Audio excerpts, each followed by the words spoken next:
aparecer no churrasco, o tio depois da quinta cerveja, para encostar e dizer assim: tu que está estudando economia, tu aí, meu sobrinho, diz agora aqui para mim, conta a verdade, esse negócio do PIB está errado, né? A inflação, eles mentem sobre a inflação, e assim por diante.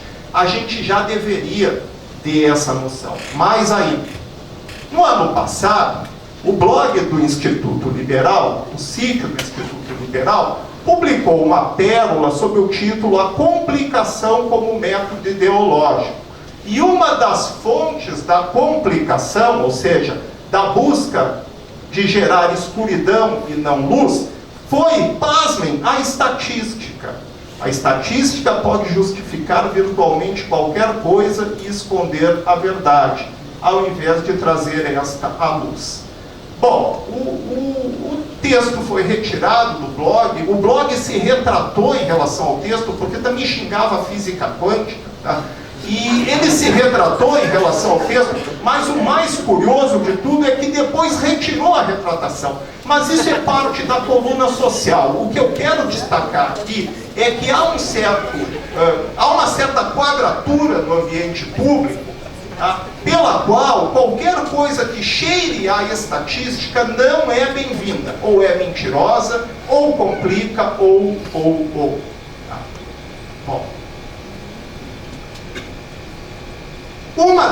Um dos elementos de análise que se aponta em relação a exatamente essas questões de limitação da estatística para fins de convencimento no debate público, traz à luz dois aspectos da estatística. O primeiro é a unidade territorial relevante de análise.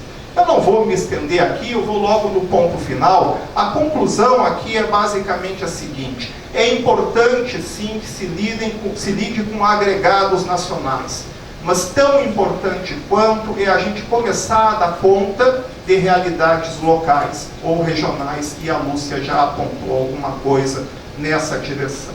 Segundo aspecto, classificações. As classificações que nós utilizamos, elas estão em constante cheque pela realidade mutável. E ou bem nós temos capacidade de mudar as nossas classificações, se isso realmente se fizer necessário, ou talvez elas percam sentido.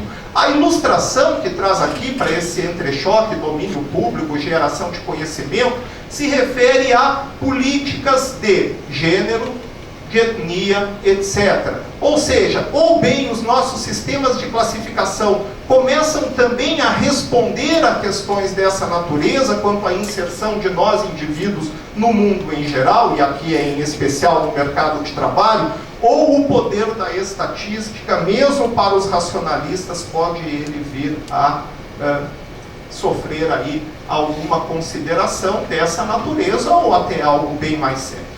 Bom, tendo dito isso, ou seja, tendo dito que agora eu tenho pelo menos duas respostas sobre por que, no momento da crise fiscal, o primeiro a ser escolhido é a construção da estatística, né? Quer seja na fundação, quer seja nos riscos que a PED corre, tá? E são duas as razões a partir de agora. No meu entendimento, nesse contexto todo, a PED apenas reafirma a sua importância. Como assim? Primeiro, a PED tem sido, desde o seu princípio, capaz de capturar a complexidade do mercado de trabalho no Brasil, e ouço com muita alegria as palavras do Clemente no sentido de que o questionário foi revisado e muito provavelmente essa revisão seja exatamente para dar conta de fenômenos novos que o antigo questionário ainda não conseguia capturar e que passará o novo questionário, quem sabe, a capturar. Então essas novas configurações da inserção do indivíduo na força de trabalho, quem sabe, agora a gente tenha, com os próximos 25 anos da PED, a capacidade de termos os dados também sobre isso melhor organizados, melhor compilados. Segundo, a PED e o sistema PED em geral, nesse acento no local, no regional, tá? Ele responde a parte daquilo que na crítica que a estatística vem sofrendo, tá? Precisa ela, a estatística, fazer. Não é que seja aqui Não é que a PED já fazia isso, o olhar já é local. Tendo um sistema de vários levantamentos locais, né, no país inteiro, que consiga capturar a complexidade, tanto melhor. Então, do meu ponto de vista, manter a PED é absolutamente importante como parte da questão maior, que é entender. Agora, manter a PED e sistemas públicos de estatística, haveria uma terceira razão, uma nova razão, a qual eu só vou enunciar e com ela eu concluo essa minha fala neste evento, tá, que diz respeito ao seguinte.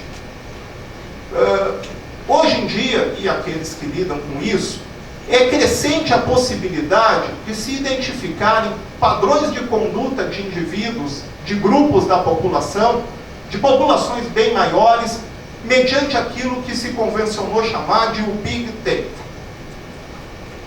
Isto poderia dar a entender que muitas das surveys, das pesquisas que são usualmente feitas, por exemplo, pesquisas de opinião pública, podem deixar de ser feitas, porque aquele padrão que se capturaria nas amostras e nessas pesquisas passarão a ser capturados pela devida manipulação e análise do Big Data. Maravilha. Qual é o meu problema? O meu problema é que esses dados, esses grandes dados, são propriedade de algumas poucas e grandes corporações. Se nós não tivermos a possibilidade no domínio público de fazer a prova dos 9, né, o que é que nos assegurará que a mentira não está sendo produzida exatamente com o intuito de causar determinada comoção pública ou entendimento público acerca dos fatos? Acho que há aqui um grande risco. De sorte que manter a PED, manter os sistemas públicos de estatística, o que envolve defender com unhas, dentes, a cabeça, os pés, as mãos, a Fundação de Economia e Estatística, o IBGE e outras organizações como esta, é absolutamente importante para todos aqueles que estão na luta, que eu chamaria de a racionalidade e a verdade factual contra a pós-verdade e a política demagógica, ou o compromisso com o conhecimento público contra o lucro, com a desintegração da estatística e o uso comercial e político do Big Data. Era isso.